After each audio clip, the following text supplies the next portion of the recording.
चलिए देखिए, आज जो हम लोग डिस्कस करेंगे एप्लीकेशन ऑफ डेरिवेटिव डिस्कस करने जा रहे हैं। ठीक, हेलो, आज कौन सा टॉपिक हम लोग पढ़ने जा रहे हैं? यूज ऑफ डेरिवेटिव, समझ गए? या आप इसको एप्लीकेशन ऑफ डेरिवेटिव भी बोल सकते हो। तो देखो, इसमें आपको सबसे पहले क्या है ना कि इसमें आपको डेरिवेटिव का यूज होगा। अब डेरिवेटिव का यूज हम कहाँ करेंगे, समझ रहे ना?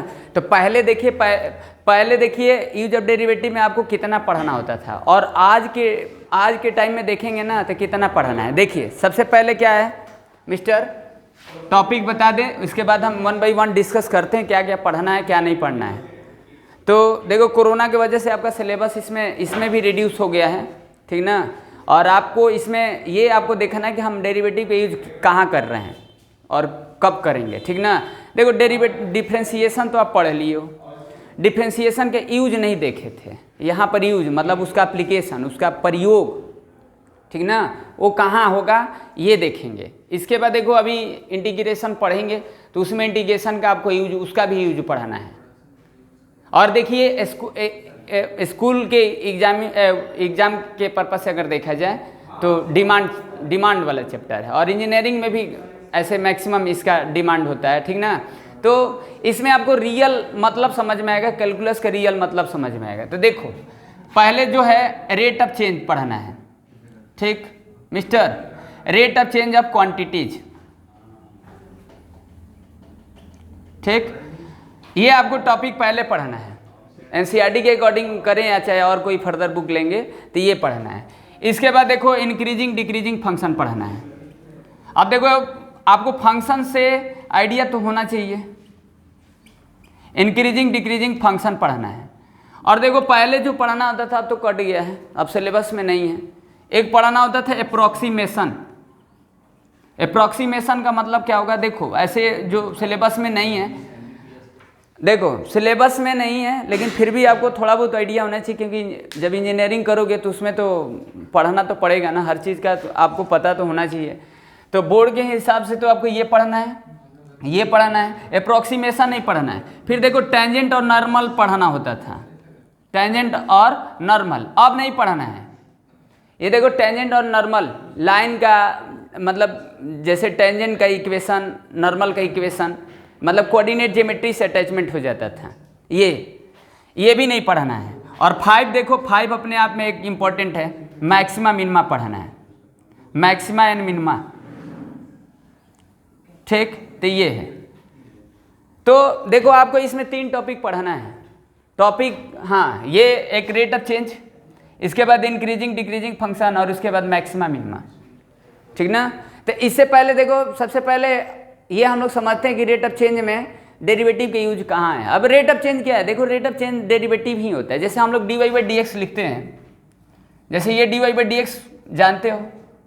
अब यहाँ पर विथ रिस्पेक्ट टू x है, कोई आपके पास y फंक्शन है, fx फंक्शन है, dy बाई dx करेंगे तो ये क्या होता है? dy बाई dx क्या है? ये dy बाई dx क्या होता है? देखो, स्लोप ऑफ टेंजेंट होता है, आपको पहले भी बताए थे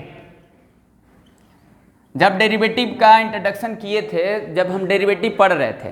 तो ये क्या होता है? स्लोप ऑफ टेंजेंट होता है। स्लोप ऑफ टेंजेंट का मतलब एट कोई भी पॉइंट पर बात होगा, ठीक। या आप इसको ऐसे भी बोल सकते हैं, चेंज इन y अपन में चेंज इन x, ये होता है। या आप इसको लिमिट के तरीके से ये इसको डिफाइन करते थे, limit delta x tending 0 delta y by delta x equal to dy बाई dx, ये भी ऐसे लिखते हो। और फर्स्ट प्रिंसिपल के हिसाब से तो आप जानते ही हो। तो रेट ऑफ चेंज यही है। अब रेट ऑफ चेंज, अब देखो यहाँ पर क्वांटिटी की बात है। ये क्वांटिटी आप जानते हो ना, क्वांटिटी क्या है? क्वांटिटी आप जानते हो क्वांटिटी क्या है? जैसे देखो, क्वांटिटी और यूनिट में डिफरेंस जानते हो ना आप लोग? क्वांटिटीज और यूनिट में डिफरेंस जानते हो? क्वांटिटी और यूनिट्स क्या होता है बताइए, दोनों में डिफरेंस क्या है? क्वांटिटी का मतलब है जिसको मेजर किया जा सकता है, कोई भी चीज़ को मेजर करते हैं वो क्वांटिटी होता है, समझ गए? अब उस क्वांटिटी को जो मेजर कर रहे हैं ना, उनका किस तरीके से यूनिट रख रहे हैं, ठीक ना? तो जब 2 क्वांटिटी को कंपेयर कर, देखो, अब when 2 quantity each other compare it, अगर दोनों क्वांटिटी सेम होगा तभी कंपेयर कर सकते हैं। अब जैसे मान लीजिए आप ऐसे पढ़े हैं, नीचे क्लास में भी आप पहले भी जानते होंगे, लेंथ होता है और मास होता है और कैपेसिटी होता है, नाम तो जानते ही हैं। अब लेंथ और मास ये दोनों अलग अलग क्वांटिटी है। अब लेंथ में यूनिट क्या है, लेंथ में यूनिट तो आप जानते ही हैं पहले से, लेंथ में यूनिट सेंटीमीटर में मेजर करते हैं, मीटर में करते हैं, तो ये यूनिट सेम है, यूनिट अलग अलग है, सॉरी क्वांटिटी एक ही है। तो एक क्वांटिटी में यूनिट अलग अलग हो सकते हैं, एक क्वांटिटी में अलग अलग यूनिट हो सकते हैं, ठीक ना। तो यूनिट्स अलग अलग होंगे तो भी हम कंपेयर कर सकते हैं, कंपेयर यूनिट डिफरेंट रहने से भी हो सकता है, सेम रहने से भी हो सकता है, क्वांटिटी सेम होनी चाहिए कंपेयर करने के लिए। तो यहाँ पर क्वांटिटी की बात होगा, तो देखो यहाँ पर रेट ऑफ चेंज कैसे निकालेंगे, ये आखिर क्या है। तो देखो इसमें सबसे पहले आपको थोड़ा बहुत आपको सरफेस एरिया एंड वॉल्यूम का फॉर्मूला भी आपको पता होना चाहिए, ठीक। सरफेस एरिया एंड वॉल्यूम, देखो मेंसुरेशन का इसमें यूज होगा, मेंसुरेशन का भी यूज होगा, ठीक। जैसे देखिए, हेलो मिस्टर, अब जैसे मान लो एक छोटा सा हम आपको एक एग्जांपल लेते हैं थोड़ा सा इसको रेट ऑफ चेंज समझाने के लिए। जैसे मान लीजिए आपके पास कोई रेक्टेंगल है, ये आपके पास मान लीजिए रेक्टेंगल दिया है, ठीक। अब इसका कुछ लेंथ है कुछ ब्रेथ है, तो आप जैसे देखो अब लेंथ में, अब मान लीजिए लेंथ इसका जो भी है 6 सेंटीमीटर ले लेते हैं और इसका ब्रेथ जो है 4 सेंटीमीटर ले लेते हैं, ठीक। अब देखो अगर हम लेंथ में चेंज करेंगे, लेंथ में चेंज करेंगे तो इसके एरिया में भी चेंज हो जाएगा। अब देखो लेंथ में चेंज कर रहे हैं, अब लेंथ में चेंज कर रहे हैं तो अब यहाँ पर जो चेंज होगा ना, जो चेंज होगा, चेंज ही तो है dy बाई dx। अब वो चेंज किसके रिस्पेक्ट में कर रहे हैं ये आपको ध्यान देना है। अब जैसे मान लो अगर हम ये बोले कि लेंथ आपका 6 सेंटीमीटर है, ब्रेथ आपका 4 सेंटीमीटर है, अब इसका लेंथ को हम 8 सेंटीमीटर कर देते हैं, 6 सेंटीमीटर था अब 8 सेंटीमीटर कर दिए, तब तो यहाँ कोई डेरिवेटिव का यूज नहीं है भाई। लेंथ आपको 6 सेंटीमीटर है और 2 सेंटीमीटर और बढ़ा दिए, ठीक ना। तो यहाँ पर अब देखो यहाँ पर कोई टाइम वगैरह का कोई बात नहीं हो रहा है, यहाँ पर 8 सेंटीमीटर अब ऐसे बोल देगा, चलो मान लो ये आपका लेंथ दे दिया, ये ब्रेथ दे दिया। अब देखो इसका एरिया में जो चेंज होगा, अब जैसे मान लो हम लेंथ को टाइम के रिस्पेक्ट में चेंज कर रहे हैं, लेंथ को टाइम के रिस्पेक्ट में चेंज कर रहे हैं, तो यहाँ पर जो एरिया में चेंज होगा ना वो भी किसके रिस्पेक्ट में होगा, टाइम के ही रिस्पेक्ट में होगा, ठीक ना। लेंथ में मान लो टाइम के रिस्पेक्ट में चेंज कर रहे हैं और ब्रेथ को भी हम टाइम के रिस्पेक्ट में चेंज करें, ये दोनों एक ही के रिस्पेक्ट में चेंज होंगे ना, तो इसका एरिया भी टाइम के रिस्पेक्ट में चेंज हो जाएगा, इसका पेरीमीटर भी टाइम के रिस्पेक्ट में चेंज हो जाएगा। बात समझ रहे हैं ना। तो यहाँ पर जो लेंथ है ना, ये लेंथ मान लीजिए 6 सेंटीमीटर लेंथ हम दिए हैं और इसका ब्रेथ आपका 4 सेंटीमीटर दिए हैं और बोल दिया ना कि 2 सेंटीमीटर पर सेकेंड के हिसाब से, पर सेकेंड के हिसाब से, देखो यहाँ पर 2 सेंटीमीटर पर सेकेंड लिखे हैं। अब यहाँ टाइम का बात हो जा रहा है, मतलब 1 सेकेंड में अब वो टाइम के हिसाब से बदल रहा है। अब सोचो अब टाइम के हिसाब से बदल रहा है तो इसका एरिया, और अगर मान लो आप ऐसे सोचो विदाउट डेरिवेटिव का तो नहीं निकाल पाएंगे, समझ रहे हैं ना। वो कंटिन्यूअस है ना, टाइम के हिसाब से बदल रहा है, वो गोइंग ऑन है, चल रहा है। अगर हम ऐसे बोल दें कि 2 सेंटीमीटर इसका चेंज हो जा रहा है लेंथ, समझ गए, लेंथ इसका 2 सेंटीमीटर चेंज हो गया। अब वो 6 सेंटीमीटर था, 2 सेंटीमीटर हम बढ़ा दिए या तो घटा दिए। अब चेंज का मतलब क्या होगा, चेंज होगा डिक्रीज होगा या तो इंक्रीज होगा, यही ना होगा भाई। अगर हम इसका पेरीमीटर का बात हो चाहे यहाँ एरिया का बात हो, अब यहाँ पर क्वांटिटी का देखो, यहाँ क्वांटिटी का बात कर रहा है तो यहाँ क्वांटिटी का मतलब क्या होगा, एरिया एक क्वांटिटी है, पेरीमीटर एक क्वांटिटी है, ठीक ना। तो जब हम लेंथ और ब्रेथ में, हम मान लो लेंथ में हम डिक्रीज किए और ब्रेथ में इंक्रीज कर दिए टाइम के रिस्पेक्ट में, तो इसका एरिया में भी चेंज होगा टाइम के रिस्पेक्ट में, पेरीमीटर भी टाइम के रिस्पेक्ट में चेंज होगा। यही हमको निकालना है, मतलब इस होल चैप्टर में आपको, मतलब होल चैप्टर नहीं, मतलब रेट ऑफ चेंज में आपको यही बात करना है। बात समझ रहे हैं। मतलब आप देखो पहले तो आपको ये जानना है ना कि मतलब हम एप्लीकेशन ऑफ डेरिवेटिव पढ़ रहे हैं ना, तो इसमें डेरिवेटिव के यूज कहाँ है, मतलब आप यूज समझ पा रहे कि यूज कैसे है, मतलब और इस तरीके से आप इसको और कोनो तरीके से सोचो कि अगर हमको निकालना हो तो हम कैसे निकालेंगे। अगर मान लीजिए अगर आपको निकालना है और तरीके से, तो क्या आप जैसे पहले पढ़े हो कोई तरीका आपके पास ऐसे है, मतलब इसको छोड़कर अपार्ट फ्रॉम दिस प्रोसेस कोई नहीं है आपके पास, कोई अदर ऑप्शन है ये नहीं, ठीक ना। कि जैसे लेंथ को हम चेंज कर रहे हैं, लेंथ को चेंज कर रहे हैं तो अब डिक्रीज होगा या तो इंक्रीज होगा। लेंथ में चेंज कर दिए, ब्रेथ में भी चेंज कर दिए, दोनों में से किसी एक में चेंज होगा, तो इसका चेंज बताइए। एरिया में चेंज पूछेगा। अब एरिया में जब लेंथ और ब्रेथ का बोल देगा कि टाइम के रिस्पेक्ट में ये बदल रहा है, टाइम के रिस्पेक्ट में ये बदल रहा है, तो एरिया नहीं बोलेगा कि टाइम के रिस्पेक्ट में बदल रहा है। आपको सेल्फ अंडरस्टैंडिंग लगाना है। बात समझ रहे हैं ना, बात समझ में आया कि नहीं है। तो यहाँ पर इसके एरिया में चेंज हो जाएगा, पेरीमीटर में चेंज होगा, यही आपको रेट ऑफ चेंज में पढ़ाना है। अब रेट, अब क्वांटिटी का मतलब पेरीमीटर हो जाएगा, वॉल्यूम हो जाएगा, एरिया हो जाएगा, ये सब क्या है? क्वांटिटी है, क्योंकि हम उसको मेजर कर सकते हैं। अब रेट ऑफ चेंज का मतलब क्या है कि d y by d x x के रिस्पेक्ट में, d y by d t time के रिस्पेक्ट में है, तो यही तो रेट ऑफ चेंज है। बात समझ रहे हैं कि नहीं? तो इसको निकालेंगे कैसे, थोड़ा सा आप इसको समझिए, एक दो क्वेश्चन समझो, फिर इसके बाद आपको समझ में आने लगेगा। देखो इसका क्वेश्चन थोड़ा सा टफ हो जाएगा। जैसे आप रेट ऑफ चेंज तो आप देखो d y by d x जहाँ देखते हो, d y by d t देखते हो, d y by d theta देखते हो, यही तो रेट ऑफ चेंज है, ठीक ना? आप वो डिस्प्लेसमेंट आप फिजिक्स में भी देखते हो, rate of change D S by d T, D S by d T आप जानते हो क्या है? D S by d T displacement है टाइम के रिस्पेक्ट में। तो कहने का मतलब है कि वही तो आपका ये रेट ऑफ चेंज है। रेट ऑफ चेंज का मतलब d y by d x, वो d y by d t भी हो सकता है, वो मतलब किसके रिस्पेक्ट में बात होगा, वो तो क्वेश्चन आपको बताएगा ना कि किसके रिस्पेक्ट में बात होगा, या आप क्वेश्चन को देखकर समझोगे किसके रिस्पेक्ट में बात हो रहा है। अब जैसे यहाँ पर रेक्टेंगल ले लिए, अब यहाँ पर मान लो सर्कल ले सकते हैं। अब ये सर्कल में, अब सर्कल के एरिया में चेंज हो रहा है, अब सर्कल के एरिया में चेंज होगा किसके रिस्पेक्ट में होगा? आर के रिस्पेक्ट में। क्या आर के ही रिस्पेक्ट में चेंज होगा? जैसे मान लीजिए आपके पास ये सर्कल है, सर्कल है, अब बताइए आर किसके रिस्पेक्ट में चेंज होगा? आर किसके रिस्पेक्ट में चेंज होगा? मान लीजिए एरिया तो इसके आर के रिस्पेक्ट में चेंज होगा, एरिया इसके टाइम के रिस्पेक्ट में चेंज होगा, तो आर किसके रिस्पेक्ट में चेंज हो सकता है? आर टाइम के रिस्पेक्ट में भी चेंज हो सकता है, तो आर के रिस्पेक्ट में एरिया चेंज होगा, आर के रिस्पेक्ट में एरिया चेंज होगा, और टी के रिस्पेक्ट में भी एरिया हो सकता है, टी के रिस्पेक्ट में आर भी हो सकता है, ठीक ना? तो ऐसे चीज को हम कैसे निकाल पाएंगे? ये बिना डेरिवेटिव के पॉसिबल नहीं है, ठीक ना? यहाँ बिना डेरिवेटिव के पॉसिबल है, क्योंकि वो गोइंग ऑन है, चल रहा है, चेंज हो जा रहा है, टाइम के रिस्पेक्ट में बात हो रहा है, टाइम रुकता नहीं है, समझ गया ना? तो मैथमेटिशियन इसको मतलब डेरिवेटिव के तरीके से इस प्रॉब्लम को सॉल्व करना बताए हैं। तो ये कैसे निकालेंगे, कुछ एक दो प्रॉब्लम रखते हैं, फिर थोड़ा सा समझेंगे, ठीक ना? बात समझ में आया ना? अब देखिए इस पर हम बात करेंगे, इंक्रीजिंग डिक्रीजिंग पर बात करेंगे, मैक्सिमम मिनिमम पर बात करेंगे। मतलब आपको इसमें ये रियल कैलकुलस का मतलब समझ में आएगा। कैलकुलस तो हम लोग जो पढ़े थे वो फीलिंग टच नहीं था, ये फीलिंग टच वाला है। इसमें फीलिंग आपको समझ में, टच समझ में आएगा कि आप क्या टच कर रहे हो, क्या देख रहे हो, समझ गया ना? उसमें नहीं था, आप पास हो जा रहे थे, कुछ वो क्वेश्चन कर लिए, कोई फीलिंग टच नहीं दे रहा था, यहाँ आपको फीलिंग टच देगा, तो यहाँ आपको समझना है। और देखो बता रहे हैं, रिवीजन आपके लिए, रिवीजन करने के लिए आपके पास समय नहीं है, तो इस तरीके से पढ़ो कि याद रहे। मिस्टर समझ रहे हो ना? हम तो क्या करते थे, हम पढ़ते थे ना, तब जानते थे कि हमको क्रिकेट खेलना है, क्रिकेट खेलना है, बीच में क्रिकेट ला दिए, तो हमको क्रिकेट खेलना है, तो क्लास में कम से कम सीख लें। रीजन ला देते थे, बीच में रीजन ला दीजिए कि इसके वजह से हम सीख रहे हैं, और फिर हमको दोबारा ना पढ़ना, रीजन ला देते थे ना, हम खेल नहीं पाएंगे, आज नहीं पढ़ेंगे तो बढ़िया से, और फिर रिवीजन नहीं कर पाएंगे। क्लास में पढ़ लेंगे, क्लास में सीख जाएंगे, तो फिर उस चीज़ को हमको पढ़ाना नहीं पड़ेगा।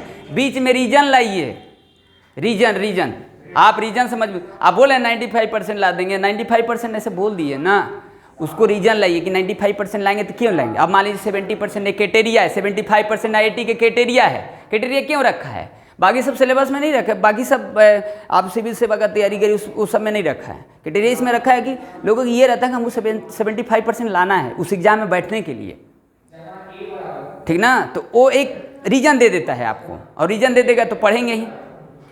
तो रीजन रखिए, रीजन रखिए, आप क्यों पढ़ रहे हैं, समझ रहे हो मिस्टर सुशांत? चलिए तो देखिए यहाँ पर, तो देखो जैसे मान लो, हेलो मिस्टर, देखो क्वेश्चन क्या है, रेट ऑफ चेंज का थोड़ा सा समझिए। और देखो अभी पढ़ रहे हो ना, तो यहाँ पर देख रहे हो एप्लीकेशन और डेरिवेटिव के कुछ वर्ड प्रॉब्लम के क्वेश्चन रहेंगे। अभी आप डिफरेंशिएशन इक्वेशन पढ़ोगे, उसमें भी वर्ड प्रॉब्लम का क्वेश्चन रहेगा। दोनों में आपको डिफरेंस समझ में आना चाहिए, कौन सा एप्लीकेशन ऑफ डेरिवेटिव का क्वेश्चन है, कौन सा डिफरेंशिएशन इक्वेशन का है। वर्ड प्रॉब्लम के क्वेश्चन और भी आपके सामने आ जाएंगे। इंटीग्रेशन वगैरह में तो खास समझ में आ जाता है कि इंटीग्रेशन, डिफरेंशिएशन इक्वेशन में कुछ क्वेश्चन ऐसे होते हैं, उतना नहीं अब आता है, लेकिन पहले आता था, कुछ कन्फ्यूजन हो जाते हैं कि कौन सा, क्योंकि सब कैलकुलस का ही पार्ट है। जैसे देखो इधर, हेलो, इसको कैसे निकालोगे? मान लो ये आपके पास रेक्टेंगल है, ठीक, ये आपके पास रेक्टेंगल है मिस्टर, मान लीजिए लेंथ दे दिए हैं, लेंथ आपके पास 6 सेंटीमीटर दे दिए हैं, और ब्रेथ आपके पास क्या दे दिए, 4 सेंटीमीटर दे दिए, ठीक। और जो लेंथ हो रहा है ना, जो लेंथ में चेंज हो रहा है ना, वो टाइम के रिस्पेक्ट में डिक्रीज हो रहा है, डिक्रीज लिख देते हैं, समझ गए। अब 2 सेंटीमीटर पर सेकेंड के हिसाब से डिक्रीज हो रहा है, और ये इंक्रीज हो रहा है 3 सेंटीमीटर पर सेकेंड के हिसाब से। तो बताइए एरिया में जो चेंज होगा ना, रेट ऑफ चेंज, एरिया और पेरीमीटर का बात हो रहा है। अब कैसे इसको निकालेंगे, क्वेश्चन समझ रहे हो ना, कि अब देखो ये टाइम के रिस्पेक्ट में चेंज हो रहा है ना, टाइम के रिस्पेक्ट में, और ये लेंथ और ब्रेथ दिया है, तो पेरीमीटर का भी बताना है, पेरीमीटर का भी बताना है, पेरीमीटर में रेट ऑफ चेंज निकालना है, और एरिया में भी रेट ऑफ चेंज निकालना है। तो आप इसको कैसे फाइंड करोगे बताओ। तो क्या करेंगे, सबसे पहले देखो, आप जानते हो एरिया का फॉर्मूला x इंटू वाई होता है, area equal to x into y. अब यहाँ पर देखो डेरिवेटिव जो करोगे, जैसे हम लोग जो डेरिवेटिव करते हैं, यहाँ डेरिवेटिव का ही खेल है, यहाँ डेरिवेटिव का ही खेल है। अब यहाँ पर डेरिवेटिव किसके रिस्पेक्ट में करोगे, जैसे हम लोग क्वेश्चन देख रहे थे डेरिवेटिव, तो वहाँ फंक्शन x में था, यहाँ टाइम के रिस्पेक्ट में करेंगे, ठीक ना। ये यहाँ पर लेंथ और ब्रेथ दिया है ना, तो लेंथ और ब्रेथ को आप यूज मत कर देना, लेंथ और ब्रेथ को बाद में यूज करना है। आप सोचो लेंथ और ब्रेथ को यहीं पर यूज कर दे तो डेरिवेटिव कैसे करोगे। तो जो भी गिवन रहेगा ना, जो भी गिवन रहेगा उसको लास्ट में यूज करना, इस बात को ध्यान देंगे, वो करते करते आपको प्रैक्टिस हो जाएगा, समझ में आने लगेगा। तो यहाँ पर क्या करोगे, d y by d t a x, d y by d t y, y d by d t x लिख दिए। अब यहाँ पर देखो d a by d t x d y by d t plus ये क्या होगा, y d x by d t, ठीक। अब लेंथ और ब्रेथ आपको दिया है, लेंथ और ब्रेथ दिया है, देखो लेंथ दिया है 6 सेंटीमीटर और ब्रेथ भी दिया है 4 सेंटीमीटर, रख दोगे 6 और 4। अब d x by d t और d y by d t क्या है, अब देखो इस वाले को वाई लेट किए थे, इस वाले को एक्स लेट किए थे, तो यहाँ पर देखो वाई जो है ना, delta y by delta t, delta y by delta t, delta t tending 0, यानी ये है। यहाँ पर d x d y by d t क्या है, d y by d t -2 centimetre per second, अब पर सेकेंड लिखने की तो जरूरत नहीं, -2 है, ठीक है। यहाँ पर d x by d T 3 है। मिस्टर हेलो, ये समझ रहे हो क्या लिखे हैं, d y by d t है, यानी इसको वाई लेट किए थे, तो वाई में टाइम के रिस्पेक्ट में चेंज है, क्योंकि यहाँ पर देखो ये चेंज है और यहाँ पर भी चेंज है, 3 सेंटीमीटर ये दिया है, तो यहाँ पर क्या हो जाएगा, D x by d T हो जाएगा, प्लस हो जाएगा, ये माइनस हो जाएगा, ये डिक्रीजिंग है और ये इंक्रीजिंग है, ठीक। तो यही देखो ये रेट ऑफ चेंज है, अब यहाँ पर भी रेट ऑफ चेंज है, यहाँ भी रेट ऑफ चेंज है, यही आपको यूज करना है, बात समझ रहे हैं। अब यहाँ पर क्या हो जाएगा, D a by d T, कहाँ पर, नो नो नो, हम इसको y माने, इसको x माने, तो आप दोनों में से कोई भी मान सकते हो, उससे क्या दिक्कत है। नो नो नो, यहाँ पर आप लेंथ जो माने हो उसके हिसाब से हम लिखे हैं, यहाँ तुम x मान लोगे तो dx बाई डी टी होगा, यहाँ y माने तो dy बाई डी टी हो जाएगा। ये तो जो वेरिएबल माने उसके हिसाब से है ना भाई, लेंथ को हम पहले y मान लिए, ब्रेथ को x मान लिए, क्या बोल रहे, समझ रहे हो ना। यहाँ पर हम लेंथ में ना बोले हैं, लेंथ में डिक्रीज हो रहा है, लेंथ में ये डिक्रीज हो रहा है, ये नहीं ना, हम लिख दे रहे हैं ना कि यहाँ पर बताया तो है कि लेंथ में ये डिक्रीज हो रहा है, और यहाँ पर क्या रहो, तो क्वेश्चन करेंगे तो प्रैक्टिस हो ही जाएगा आपको, बस आपको एक बिल्डअप कर रहे हैं। यहाँ पर ये क्या है, ये ब्रेथ में चेंज हो रहा है 3 सेंटीमीटर पर सेकेंड। अब यहाँ पर सेंटीमीटर लिखने की जरूरत नहीं है, सेंटीमीटर तो यहाँ लिख सकते हो, आपको इससे कोई दिक्कत नहीं है, बट टाइम मत लिखे ना, टाइम तो ऑलरेडी दिखाइए दिए हो। हाँ, लेकिन जब भी एरिया लिखोगे तो उसका यूनिट दोगे, एरिया किस में मेजर करते हैं, अब यूनिट तो जानते हो ना, क्वांटिटी और यूनिट से तो आप पहले से फेमिलियर हो। तो यहाँ पर x क्या हो जाएगा, x आपका 6 हो जाएगा, और d y by d t कितना हो जाएगा, -2 और प्लस वाई 3 और डी वाई बाई कितना है 4 हो जाएगा। अच्छा, तो ये कितना आ जाएगा, -12 और प्लस 2 12, ये 0 हो जाएगा। तो कहेंगे अरे सर 0 आ गया, तो यहाँ पर कोई चेंज नहीं होगा। यहाँ पर मतलब D a by d T का मतलब D a by d T, वो क्वेश्चन अपने से लेने की वजह से हो जा रहा है। Hello, D a by d T का मतलब हुआ कि एरिया में कोई चेंज नहीं है, टाइम के रिस्पेक्ट में है। आप लिख सकते हो 0 सेंटीमीटर स्क्वायर पर सेकेंड, कोई दिक्कत नहीं है। बात समझ रहे हैं? ये बात समझ गए? तो क्वेश्चन ही आपको देखना, लैंग्वेज बेस्ड क्वेश्चन रहेंगे इसमें। अब मान लो इसके पेरीमीटर का बात होता तो, हेलो, इसके पेरीमीटर का अगर बात होता तो क्या करते हैं? क्या हो जाता बताइए? पेरीमीटर का बात होता तो देखिए, आपको मेन इसमें जो एप्लीकेशन डेरिवेटिव में मेन टॉपिक है ना, मैक्सिमम मिनिमा है और इंक्रीजिंग डिक्रीजिंग है। ये भी तो है, इसका भी क्वेश्चन आता है, ठीक, लेकिन इसमें कम समझना है, इसमें क्वेश्चन आपको ज़्यादा से ज़्यादा लगाना पड़ेगा। लैंग्वेज बेस्ड क्वेश्चन रहेंगे। एप्लीकेशन डेरिवेटिव में सब आपको मैक्सिमम क्वेश्चन लैंग्वेज बेस ही मिलेंगे, मैक्सिमम मिनिमम में भी मिलेगा, ठीक। तो यहाँ पर देखो पेरीमीटर के लिए क्या होगा, पेरीमीटर 2l + b, तो पेरीमीटर यानी क्या हो जाएगा, dp/dt लिख दें।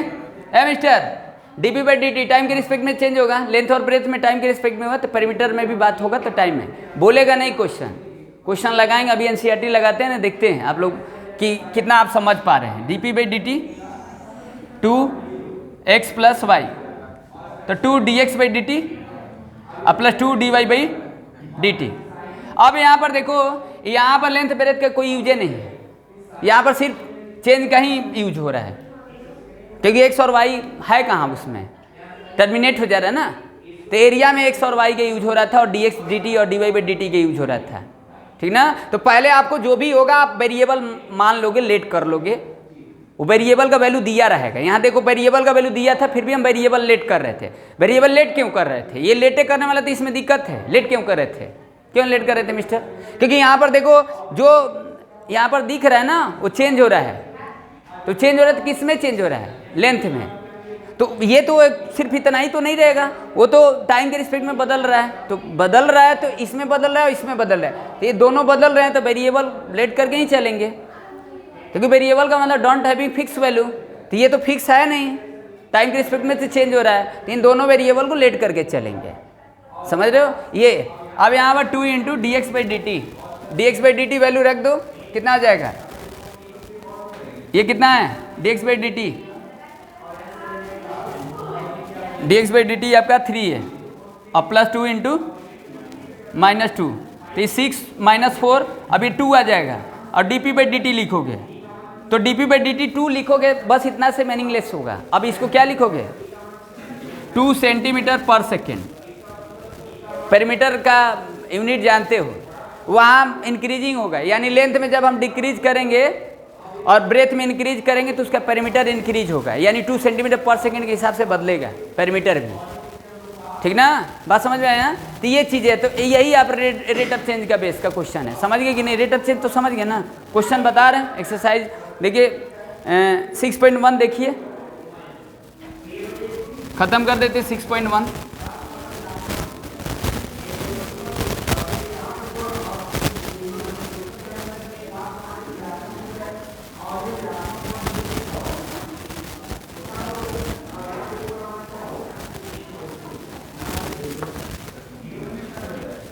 चलिए देखिए, अब देखो फर्स्ट क्वेश्चन देखो मिस्टर, फर्स्ट क्वेश्चन देखो तो क्या, अब इसको बताना पड़ेगा। बताइए, इसमें दिया है find the rate of change of the area of the circle with respect to its radius r when r equal to 3। Simple, very simple question.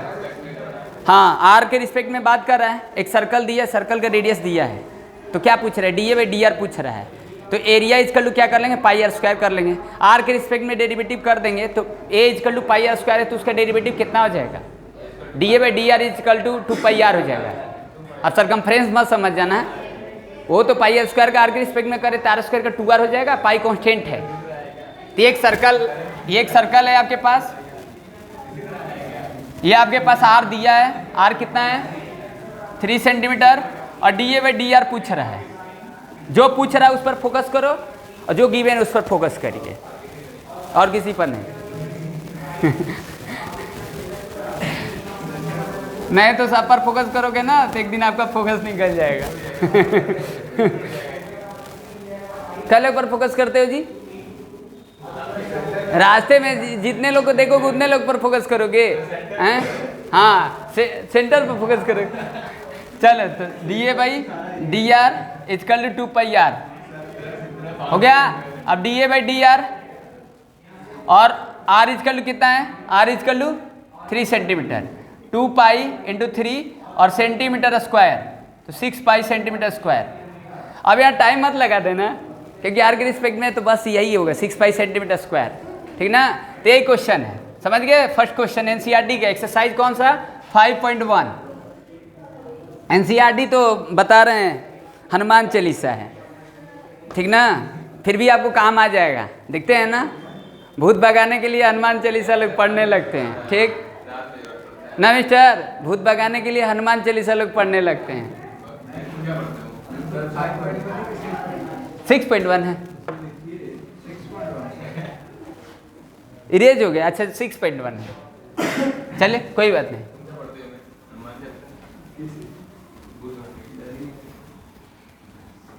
चलिए देखिए, अब देखो इसमें रोमन नंबर में देखो यहाँ पर क्या है, वही चीज़ है, आर का वैल्यू अलग कर दिया है। आर का वैल्यू देखो 4 है। चलो देखो क्वेश्चन नंबर 2 देखो, क्वेश्चन 2 बढ़िया है, ठीक है मिस्टर। क्वेश्चन 2 पढ़ते हैं, देखिए अब बढ़िया से पढ़िए, उसको बढ़िया से समझिए, फिर ऐसा ना पढ़ लें कि फिर उसको बार बार रिवीजन करना पड़े। हाँ तो यहाँ पर देखो क्या दिया है, क्वेश्चन नंबर 2 ठीक। इसमें दिया देखो वॉल्यूम ऑफ क्यूब, बोला है volume of cube is increasing at the rate 8 centimetre per cubic centimetre. How fast is the surface area increasing when the length of an edge is 12 centimetre. देखो हाँ यहाँ पर देखो एक क्यूब है mister, hello एक क्यूब है आपके पास, आप क्यूब बना लेना जो भी है।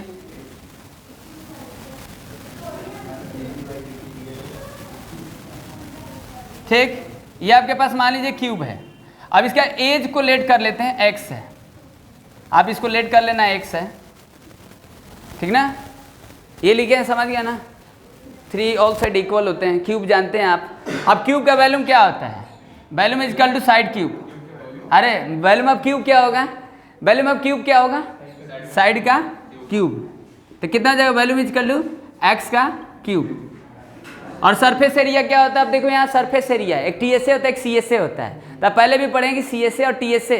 जब सरफेस एरिया बात करेगा तो टीएसए का यूज करेंगे, सीएसए नहीं करेंगे। ओएलएसए लेटरल सरफेस आप बोलते हो। हाँ तो यहाँ टीएसए का बात होगा, समझ गए। एलएसए का बात नहीं होगा। तो टीएसए ऑफ क्यूब क्या होता है, क्या होगा 6 साइड स्क्वायर, 6 साइड यानी 6x स्क्वायर। अब थोड़ा सा देखिए, आप यहाँ पर क्वेश्चन को समझिए, ठीक। क्या दिया है, the volume of cube is increasing at the rate 8 centimetre per cubic centimetre, मतलब dx बाई dt दिया है, अब सर dv बाई dt, ठीक। क्या है dv बाई dt। वॉल्यूम में क्या टाइम के रिस्पेक्ट में दिया है भाई, देखो 8 सेंटीमीटर क्यूबिक पर सेकेंड दिया है ना, मतलब 8 सेंटीमीटर क्यूबिक पर सेकेंड, ये dv बाई dt है, ठीक ना। यहाँ देखो टाइम दिया है ना, और ये वैल्यूम में बात कर रहा है। क्यूबिक यहाँ देख रहे हैं, यूनिट देख ही रहे हैं, क्यूबिक लगाया है तो वैल्यूम में चेंज है, समझ रहे हो जी। हाँ लिखा है ना, ठीक है कोई बात नहीं। dv by dt 8 centimetre per cubic centimetre, ठीक है गुड। अब इसमें बोला कि अब यहाँ पर देखो ये एज का वैल्यू साइड दिया है, मतलब साइड का लेंथ दिया है, एज का लेंथ दिया है, कितना दिया है 12 सेंटीमीटर, एक्स दिया कितना है 12 सेंटीमीटर। तो क्या पूछ रहा है, देखो जो भी होगा यहाँ पर वैल्यूम अगर चेंज करेंगे तो एरिया लेंथ सब चेंज हो जाएगा, एक क्वांटिटी किसी और अदर पर डिपेंड है। अब आपको ये ध्यान देना है, बात समझ गया ना। तो यहाँ पर क्या पूछा, how fast is the surface area. अब सरफेस एरिया यानी सरफेस एरिया को आप क्या लेट कर रहे हो, तो एस मान लीजिए लेट करते हैं तो ds बाई dt पूछा है, लिख दिए, समझ गया ना, ds बाई dt। भाई सरफेस एरिया में टाइम के रिस्पेक्ट में चेंज होगा ना, क्योंकि वैल्यू में टाइम के रिस्पेक्ट में चेंज हो रहा है, तो जो सरफेस एरिया होगा वो भी टाइम के रिस्पेक्ट में चेंज होगा। लेंथ दिया है, लेंथ 12 सेंटीमीटर दिया है, ठीक ना। तो लेंथ को आप पहले नहीं रख लेंगे ना, ये लेंथ को कैसे पहले रख लोगे भाई, सरफेस एरिया में चेंज हो रहा है तो लेंथ को मिसिंग रखोगे तभी तो बाद में हम उसको यूज करेंगे ना, ठीक। तो इस बात को ध्यान देंगे।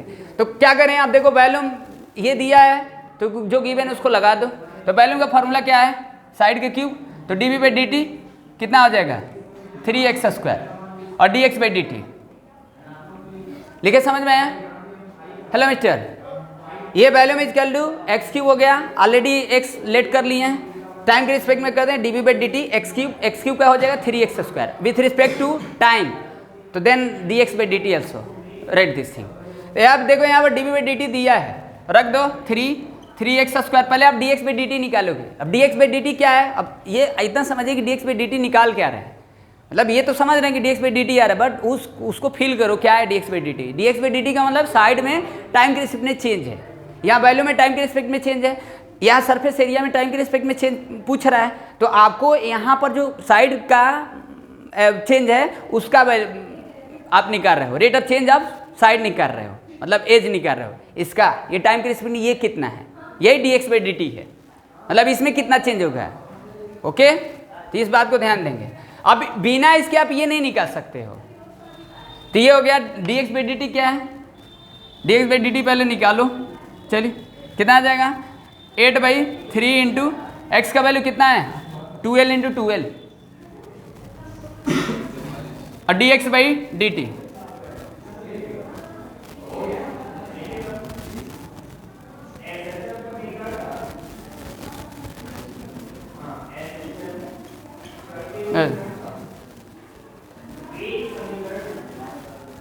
यूनिट लिखना मत भूलना, हो गया ठीक है ना।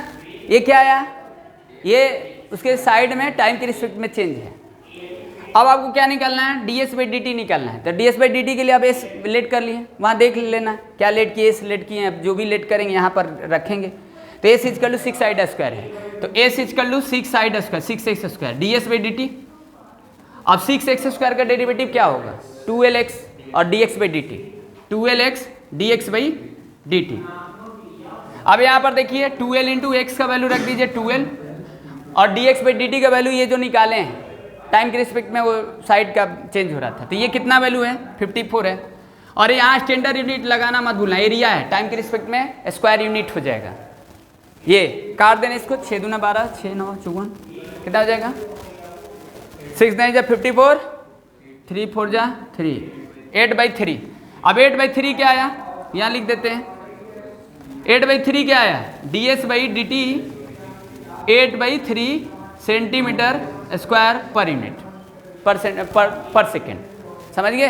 तो ये क्वेश्चन है, तो देखो एक छोटा मोटा क्वेश्चन नहीं है, समझ रहे हैं ना। तो कोई डाउट है बताइए mister Sushant, is it clear, समझ गए।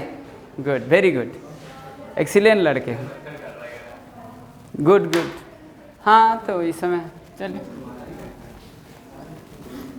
क्या देखो थर्ड मिस्टर प्रिंस देखो, ए मिस्टर थर्ड देखो, थर्ड देखो आ रहा है।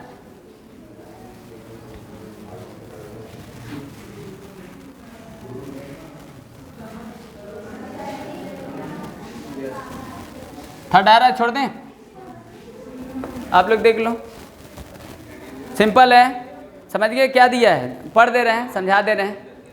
इसमें दिया है कि the radius of circle is increasing uniformly at the rate 3 centimeter per second.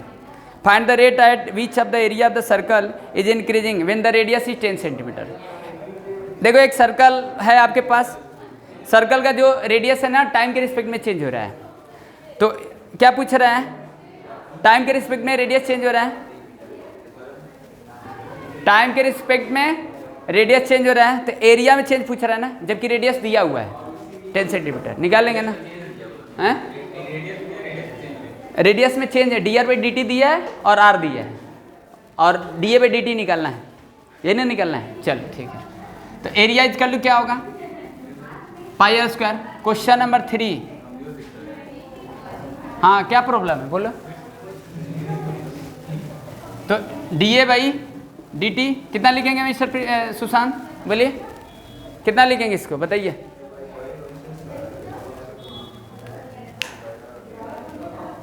बोलो कितना लिखेंगे, है इसका बोलो डेरिवेटिव कितना लिखेंगे, पाई स्क्वायर दिया है,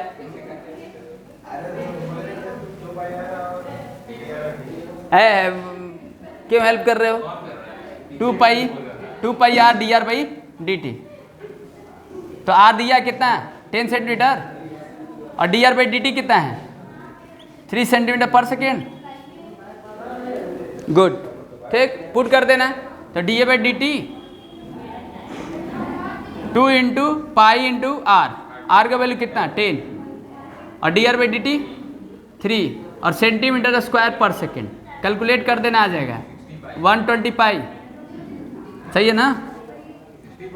60 पाई सेंटीमीटर स्क्वायर पर सेकेंड। चलिए हो गया, गुड। 4 देख लो, 4 छोड़ देना, 4 छोड़ देते हैं। 5 देखो, 5 क्या है? 4 5 देख लो, बताइए, कर दें, बताइए, वो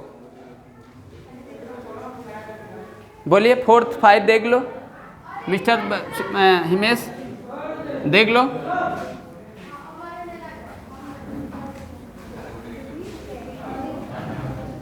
हाँ बोलिए। 4 छोड़ देना, आ रहा है 4th हैं? 4th पढ़कर देखो बाबू, आप लोग भूख रखे हो कि नहीं? तो है ना, चलो देखो तब दिया है। अच्छा चलो 5th करते हैं, 4th कर लोगे हमको लग रहा है। बोला गया stone is drop into the quiet lake of the waves move in the circle at the speed of 5 centimeter per second at the instant when the radius of circular wave is 8 centimeter. How fast is the enclosed area increasing? देखो आप physics पढ़े हो ना, कहीं ना कहीं इसका question physics जैसे लगता है, हल्का फिजिक्स का न्यूमेरिकल जैसे। तो आप इतना फिजिक्स पढ़ते हो तो अब क्या, ये सब छोटा मोटा काम है। हाँ चलिए देखें, तो फिजिक्स पढ़ते तो क्या दिक्कत है? हाँ क्या मिस्टर बता रहे हैं, बोलिए, समझाइए क्वेश्चन, क्या करना है? क्या करेंगे मिस्टर, बोलो। सर्कुलर वेव, पहले तो शेप समझना पड़ेगा कि शेप किस शेप में बन रहा है। हाँ क्या है, तो कौन सा शेप लेंगे? क्या दिया है? 3rd कर दें, मतलब 3rd जैसा है। अच्छा, a stone is dropped into quiet lake of the waves move in the circle at the speed of the 5 centimeter per second at the instant when the radius of the circular wave is 8 centimeter. And how fast is the enclosed area increasing? Area में change पूछ रहा है ना, area में change da/dt पूछ रहा है, da/dt पूछ रहा है, da/dt पूछ रहा है। यहाँ पर क्या है, सर्कल है ना, सर्कल के ही शेप है, देख लेना, मिला लेना, कहीं कहीं स्फीयर की भी शेप हो जाएगा, तो ध्यान देंगे ना। स्फीयर और सर्कल में डिफरेंस तो जानते हो ना? हेलो मिस्टर, सर्कल और स्फीयर में डिफरेंस जानते हो क्या होता है? सर्कल और स्फीयर में डिफरेंस क्या होता है?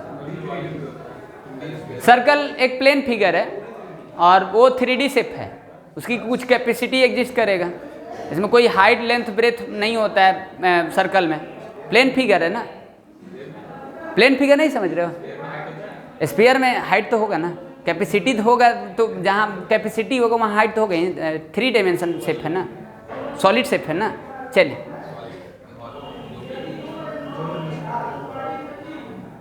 फुटबॉल खेलते हो कि नहीं? चलो गुड। हाँ तो यहाँ देखिए, तो यहाँ पर क्या है, क्या पूछ रहा है? एरिया में टाइम के रिस्पेक्ट में पूछ रहा है, तो da/dt। r दिया है, r कितना है मिस्टर? r दिया है आपके पास 8 सेंटीमीटर। सर्कुलर वेव, समझ गए क्या दिया है? Radius of the circular wave 8 centimetre. Language का थोड़ा सा देखना है, लैंग्वेज देख लेंगे, कोई दिक्कत नहीं, इतना कॉम्प्लेक्स लैंग्वेज नहीं है कि इतना दिक्कत है, इतना फिजिक्स का न्यूमेरिकल आप करते हो तो ये सब क्या है। चलिए r = 8 सेंटीमीटर और dr/dt कितना है?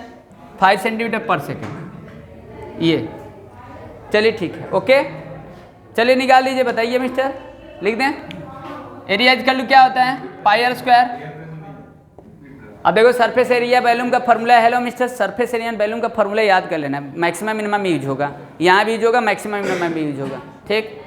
अब वो सब हम आपको लिख कर नहीं दिखाएंगे, वो याद क्या करना है उसका, तो लॉजिक के कुल दिमाग में बैठ जाएंगे 2 मिनट। जब मैक्सिमम मिनिमम बताएंगे तो वहाँ लॉजिक थोड़ा समझा देंगे।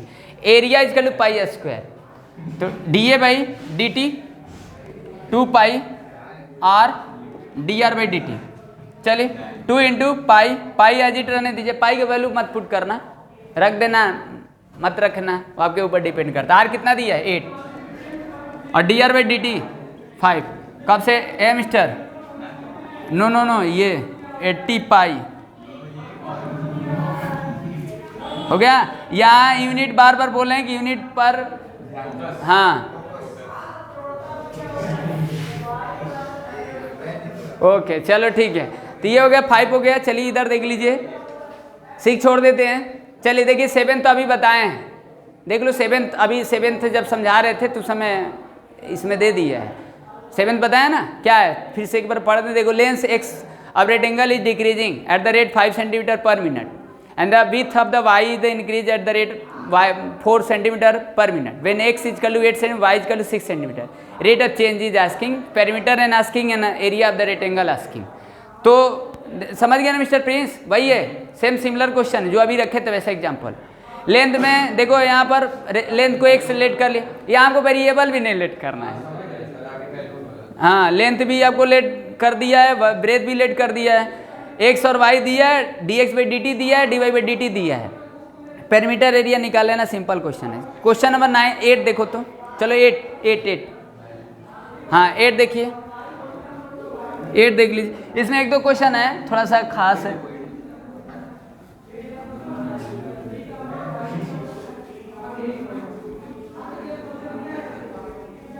चलिए देख लीजिए।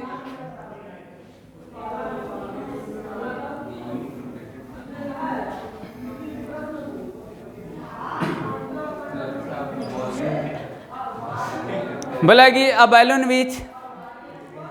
which always remains spherical and inflation is being inflated by the pumping in 900 cubic centimeter of gas per second. Find the rate at the which of the radius is the balloon increase when the radius is 15 centimeter. देखो यहाँ पर बोला है ना कि एक balloon है। अब देखो बैलून में जब एयर को पंप करेंगे, हवा भरेंगे तो उसकी कैपेसिटी चेंज होगा ना मिस्टर, कैपेसिटी चेंज दिया है, मतलब 900 सेंटीमीटर क्या है क्यूबिक पर सेकेंड। हाँ तो dv बाई dt दिया है। ये एक आपके पास बैलून है, स्फीयर शेप में होता है बैलून, dv बाई dt दिया है 900 सेंटीमीटर पर क्यूबिक, लिख दे रहे हैं कोई दिक्कत नहीं। और रेडियस दिया है 15 सेंटीमीटर। और क्या पूछ रहा है, dr बाई dt पूछ रहा है। चलिए लिख दीजिए, ठीक। तो volume equal to question number 8, volume equal to क्या होता है 4/3 pi r cube, d v by d t 4/3 into pi 3r² d r by d t. ठीक हो गया ना। D v by d T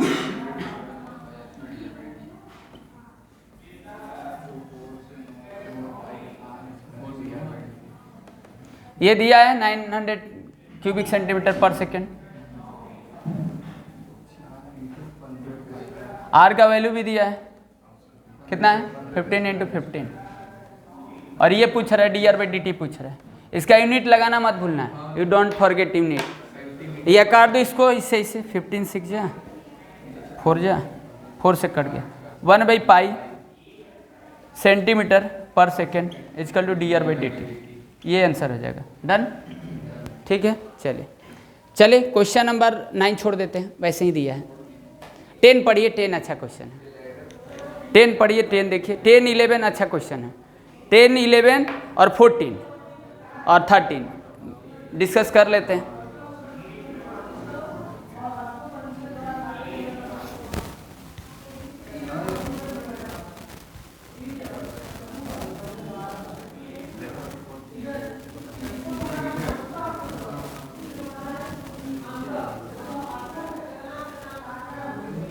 चलिए ठीक है, थोड़ा सा इसको समझिए, अच्छा क्वेश्चन है। क्या दिया है, बोला है ना कि देखो a ladder 5 metre long is a leaning against a wall, the bottom of the ladder is pulled along the ground away from the wall at the rate of 2 centimetre per second.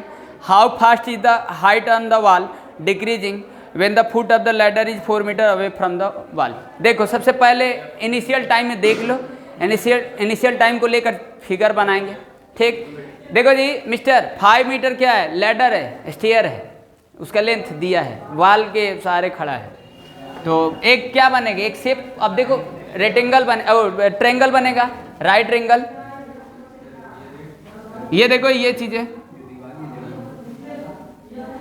ये आपका क्या है, ये ladder हो गया, अब ये इसका लेंथ दिया है 5 मीटर है ना, 5 मीटर है। अब यहाँ पर देखो ये सेंटीमीटर में चेंज दिया है ना, तो आपको ये मीटर वगैरह को सेंटीमीटर में चेंज करने की ज़रूरत नहीं है, क्योंकि कांस्टेंट है ना, जब डेरिवेटिव करोगे तो उसका हो जाता है, कोई दिक्कत नहीं है। समझ गए कि नहीं? नहीं, कोई ज़रूरत नहीं, ठीक ना।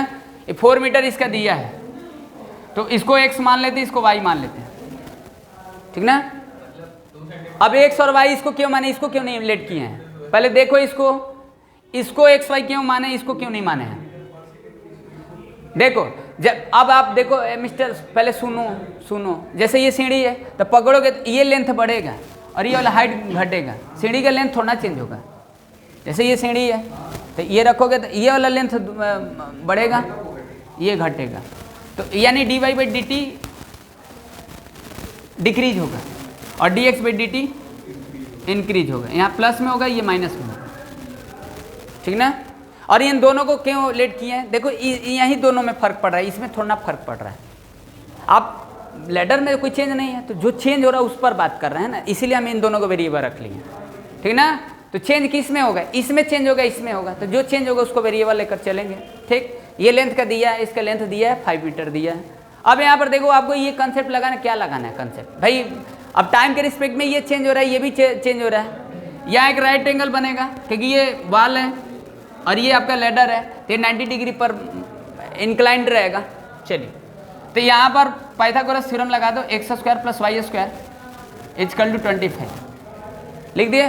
पाइथागोरस लगा लिख देना है, यहाँ पर ट्रेंगल लेट कर लेना, triangle A B C, triangle A B C the right triangle we have, and then Pythagoras use x square plus y square 25 with respect to time, x में y में चेंज करें। अब इसमें given क्या है? देखो x आपके पास गिवन है, हेलो x आपके पास गिवन है, x कितना है? 4 centimetre per second, dx by d T दिया है। 4 सेंटीमीटर क्या है? ये आपका लेंथ है। चेंज क्या है? dx by d T dy by d t है, dx by d T given है, dx बाई डी टी ये, ठीक, ये 2 सेंटीमीटर पर सेकेंड। तो ये इंक्रीज होगा और ये डिक्रीज होगा, dy बाई डी टी रख दीजिए, यहाँ डेरिवेटिव कर दीजिए। अब यहाँ देखो बता रहे थे ना कि यूनिट जब यहाँ मीटर है सेंटीमीटर है तो चेंज करने की कोई जरूरत है। देखो यहाँ 25 कैंसिल हो जाएगा, ठीक। चलिए, तो यहाँ देखो 2x dx by d T, 2y dy by d t, और ये लड्डू नट बर्फी, ये क्या? अब यहाँ से देखो, अब एक मिनट देख लो, यहाँ दो वेरिएबल x और y निकालना पड़ेगा पाइथागोरस से। x पाइथागोरस से तो ये साइड निकाल ही सकते हो, 4 है तो ये 3 आ जाएगा, समझ गए? तो अब इसमें यूज करोगे तभी तो निकालोगे भाई। dy बाई डी टी है तो अब देखो सेल्फ अंडरस्टैंडिंग है ना कि यहाँ मान लो x और y, x तो दिया है 4 रख दोगे, y निकालना पड़ेगा पाइथागोरस से, हाँ यहाँ रख दोगे, या dx बाई डी टी रख ही दोगे तो बचेगा dy बाई डी टी। इतना सेंस लगा कर निकल ही लोगे क्या गिवन क्या नहीं है, ठीक। चलो 2 इंटू एक्स का वैल्यू कितना है? 4 और dx बाई डी टी 2 और 2 इंटू वाई कितना? 3। पाइथागोरस से 4 3 5 पाइथागोरियन ट्रिपलेट नंबर कितना आ जाए? 2 इंटू 3 और dy by d t asking ना लड्डू। चलो okay okay, very good, excellent. तो this is as it write down mister, -16 here और dy by d t is equal to -16 upon 6, okay. Then cancel out each other, 8/3। तो then what you got answer? dy by d t is equal to -8/3 centimetre per second. This is your answer, good. चलिए ठीक है, let's go another question discuss. हाँ, तो ये समझ गए mister, कोई दिक्कत तो नहीं है? यही एनसीईआरटी के क्वेश्चन है, मज़ा नहीं है ना? मज़ा नहीं है, थोड़ा घूम नहीं रहे हैं हम लोग 360 डिग्री पर, अब आरटी लगाएंगे तब। एनसीईआरटी बस पास करा देगा आपको, समझ गए? चलिए ठीक है, टॉप नहीं बना देगा आपको, आपका बेसिक थोड़ा सही हो जाएगा पढ़ लेंगे तो।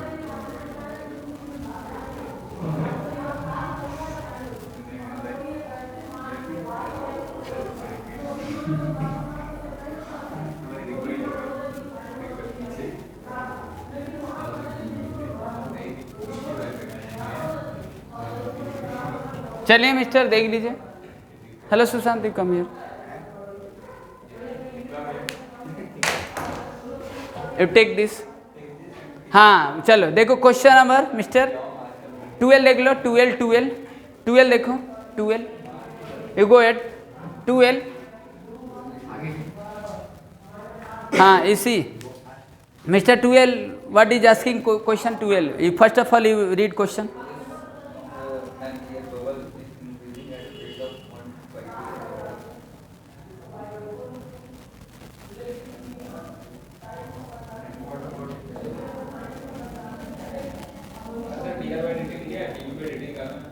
कर लोगे ना, हो जाएगा ना, छोड़ दें। चलिए ठीक है, क्वेश्चन नंबर 13 देख लीजिए, 14 डिस्कस कर लेते हैं।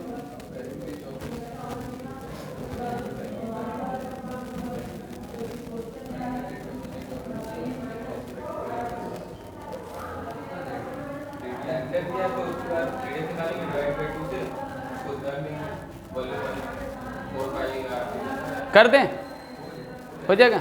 चलिए बोल दीजिए, बता दीजिए। चलिए 13 पढ़ लेते हैं। क्या दिया इसमें? बोला है कि अ बैलून, ओके, इसमें दिया है a balloon which always a balloon which always remains spherical has variable diameter 3/2 2x + 1. Find the rate of change its value with respect to x.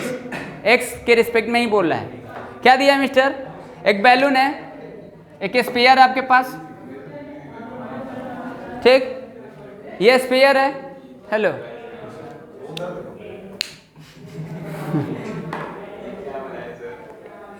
Let's assume this is a sphere here. हाँ क्या देख रहे हो, क्या लग रहा है? Okay चलो ठीक है। देखो हमको बस यही चिंता लगा है कि आप लोग कहीं हाईवे से नीचे मत उतर जाना। चलिए देखिए इधर, कहीं देखो कोई भी मार कर चला जाएगा धक्का। तो यहाँ पर देखिए, बस ध्यान रखना कि ब्रेकर आ जाए कहीं।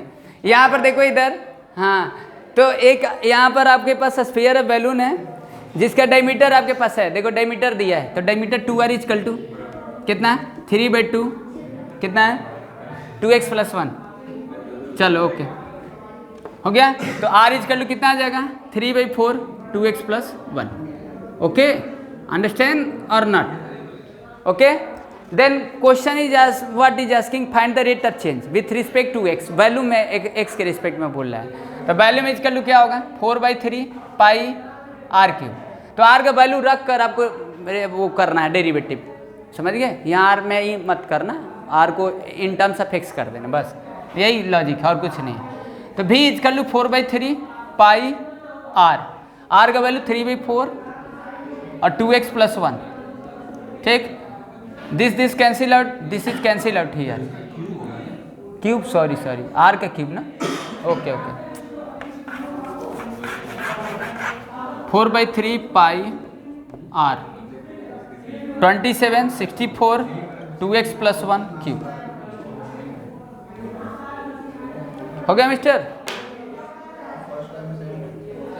अब उसका ये लिखे हैं तो समझ गए ना, 3/4 के क्यूब कर दिए, 2x + 1 कैंसिल आउट करो इसको, 16 टाइम्स 9, ठीक, कितना हो जाएगा? 9π/16 2x + 1 का, दिस इज न्यू मार्कर। चलिए हाँ, 9π/16 2x + 1 का क्यूब, इसका डेरिवेटिव करिए x के रिस्पेक्ट में, कितना लिखेंगे? dv/dx। बताओ कितना होगा मिस्टर? 9π/16, इसको t लेट कर लिए, t का स्क्वायर, t का क्यूब 3t², 3t², 2x + 1 का स्क्वायर हो जाएगा और इंटू 2 हो जाएगा।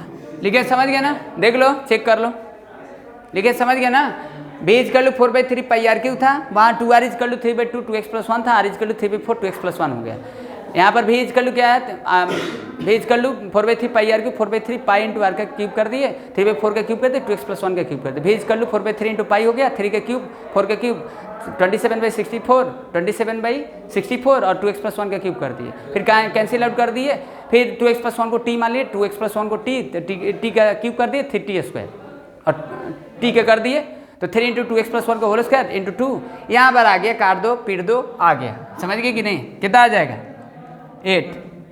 हाँ मिस्टर बोलो। नहीं, दोबारा देखो, दोबारा हम करके रिकॉल किए हैं, गलती हो ही नहीं सकता है। चलिए कितना आ जाएगा? 9 3 जा 27 पाई 27/8 हो गया, 2x + 1 का होल स्क्वायर। ये आंसर हो जाएगा मिस्टर। ओ सॉरी, ओहो चलो ठीक, गुड हो गया। चलिए अब यहाँ पर यूनिट नहीं लगाएंगे भाई, x का मेजरमेंट ही हमको नहीं दिया है, किस में यूनिट कर रहा है, समझ गए? वैसा ऐसे ही एजिट रहने दें। चलो ठीक है, देखो क्वेश्चन नंबर 14 देख लो, इसके बाद खत्म कर देते हैं, नीचे करने वाला क्वेश्चन नहीं। चलिए हाँ मिस्टर 14 देख लो, 14 देखो, पढ़ो 14 पढ़ कर बताओ हमको। 14 अच्छा क्वेश्चन है, चलिए बताइए, जल्दी बताइए हमको 14।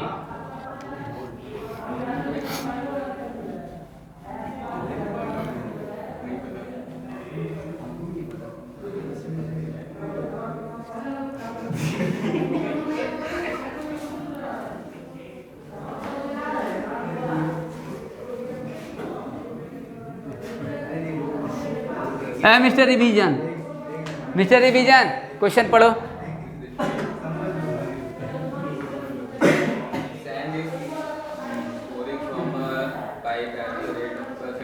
क्वेश्चन नंबर 14 है mister Sushant, why are you talking like this? You focus on study, not focus on centre. देखो वेरी चलिए देखिए क्वेश्चन नंबर 14 पढ़ लीजिए, ठीक। चले देखो 14 पढ़ दे रहे हैं। Sand is pouring from a pipe at the rate 12 centimetre per cubic centimetre. The falling sand from cone on the ground in such way that the height of the cone is always 1/6 of the radius of the base. How fast is the height of the sand cone increasing when the height is 4 centimeter? देखो एक sand जो है ना pipe से नीचे गिर रहा है, जमीन पर गिर रहा है, ग्राउंड पर गिर रहा है, वो एक कोन के शेप में बन रहा है। तो पाइप से अब हमको कोई मतलब नहीं, उस शेप से नहीं मतलब, उस सिलेंड्रिकल शेप होगा तो उससे हमको कोई लेना देना नहीं है, कोन के शेप में हम लेकर चलना है, ठीक ना। जैसे पाइप आप बना सकते हैं, पाइप से आप सैंड को गिराना, कोन बनाना, शेप बना लेना अच्छे से, कोई दिक्कत नहीं है। देखो एक कोन है आपके पास, ठीक,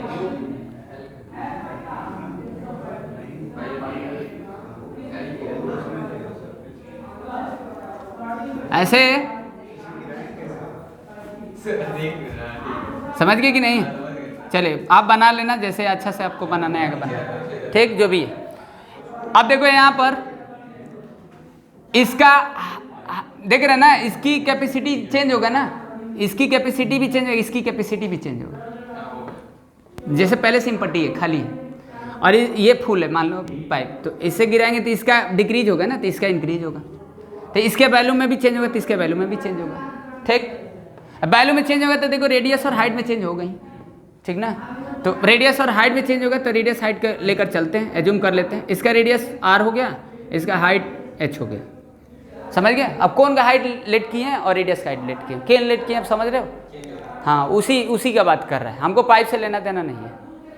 अब इसमें क्या दिया है, बोला है कि 2 सेंटीमीटर पर क्यूबिक सेंटीमीटर दिया, तो ये किसकी कैपेसिटी है, किसकी कैपेसिटी चेंज हो रहा है? उसकी। देखो उसका जितना डिक्रीज होगा इसका इंक्रीज होगा, भाई उसका डिक्रीज होगा इसका इंक्रीज होगा, कैपेसिटी तो दोनों का सेम ही रहेगा, उसका डिक्रीज तो इसका इंक्रीज, न्यूमेरिकल वैल्यू सेम रहेगा। तो dv/dt कौन का समझो या तो सिलेंडर का समझो, जब सिलेंडर का समझेंगे तो dv/dt -12 होगा, बट कौन का लेकर चलेंगे तो dv/dt +12 होगा, तो हमको कौन का लेकर चलना है, dv/dt लेट कर लेते हैं, समझ गए? अभी इसका वैल्यूम लेट किए, ठीक ना, तो वैल्यूम तो दिया, वैल्यूम लेट करने की जरूरत नहीं है। v इक्वल टू मतलब dv/dt इक्वल टू कितना, 12 centimetre per cubic centimetre, okay, पर सेकेंड, इतना हो गया। dv/dt क्या दिया है, falling sand from the cone on the ground in such way height of the cone is always 1/6 of the radius of base. क्या है, हाइट जो दिया है ना वो रेडियस का 1/6 है। हाइट जो है ना, हाइट है रेडियस का 1/6, तो रेडियस का 1/6, तो रेडियस इंटू 1/6, तो मतलब h is equal to r/6। This is equation here. Okay, now this is volume is given that, then you let's go volume apply formula। okay, then you see, तो volume is equal to क्या होगा, cylinder कौन की volume क्या होगा 1/3 pi square h। ठीक, अब यहाँ पर देखना टाइम के रिस्पेक्ट में चेंज करोगे तो यहाँ पर देखो दो वेरिएबल, अब यहाँ पर थोड़ा बैलेंस करके चलना है, क्या पूछ रहा है क्या निकालना है। ठीक, देखो यहाँ पर आप क्या पूछा है, देखो how fast is the height of the sand cone, height का बात कर रहा है, तो यानी आर का वैल्यू को रिप्लेस करोगे, आर को टर्मिनेट करोगे, इन टर्म्स ऑफ एज करोगे, एज को टाइम के रिस्पेक्ट में चेंज करोगे, तो यहाँ से एज का वैल्यू, हाँ नो एज का वैल्यू नहीं रखना है ना, आर का वैल्यू रखना है। हाँ गुड, तो आप समझ रहे हो ना, इन टर्म्स ऑफ एज कर रहे हैं क्योंकि हाइट पूछ रहा है, तो जब हाइट पूछेगा तो इन टर्म्स ऑफ हाइट रहने देंगे, रेडियस पूछता है तो रेडियस के रिस्पेक्ट में बात करते हैं, मतलब रेडियस टर्मिनेट नहीं करते। ठीक, तो यहाँ पर क्या हो जाएगा, तो 6h is equal to r. Okay, then putting this r is equal to this formula, ये r is equal to 6h, चलो यहाँ रखो 1/3 पाई, आर का वैल्यू कितना है 6h whole square into h. कोई डाउट यहाँ नहीं है ना, यहाँ पहले देखो टाइम के रिस्पेक्ट में डेरिवेटिव नहीं ना कर सकते हो, यहाँ कैसे डेरिवेटिव, दो वेरिएबल आर और एच वेरिएबल है, टाइम के रिस्पेक्ट में करोगे तो कहाँ dh/dt dr/dt दिया है कि आप कर लोगे, आखिर ये दो वेरिएबल है तो dr/dt या dh/dt रहेगा तभी तो करोगे वैल्यू में टाइम के रिस्पेक्ट में चेंज। तो यहाँ पर ये इसीलिए ये रिलेशन दिया है, और इसको हम क्या किए, h इक्वल टू r/6 है, हम r का वैल्यू निकालिए इन टर्म्स ऑफ एज, क्योंकि h का वैल्यू पूछ रहा है, क्योंकि उसका हाइट कितना इंक्रीज होगा, जब बालू ऊपर से नीचे गिराएंगे तो जमीन पर कितना उसका हाइट इंक्रीज होगा, बढ़ेगा, ये पूछ रहा है। चलिए, तो कितना हो जाएगा, v equal to 1/3 pi 36h³। अब डेरिवेटिव कर दें मिस्टर टाइम के रिस्पेक्ट में, dv/dt 1/3 पाई 36 3h² dh/dt होगा ना, dh/dt,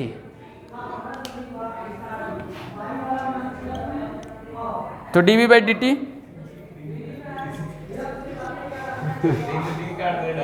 हाँ, अरे तो बात तो वही है, कोई दिक्कत नहीं, इसका भी चिंता लग जाता है, बड़ी देखो बड़ी दिक्कत है।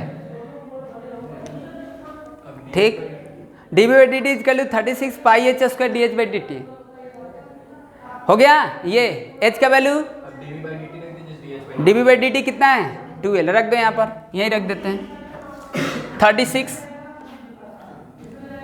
पाई h² dh/dt h equal to 2l, कितना है 3 हो जाएगा, ये 4 है, h का वैल्यू कितना है 16, तो dh/dt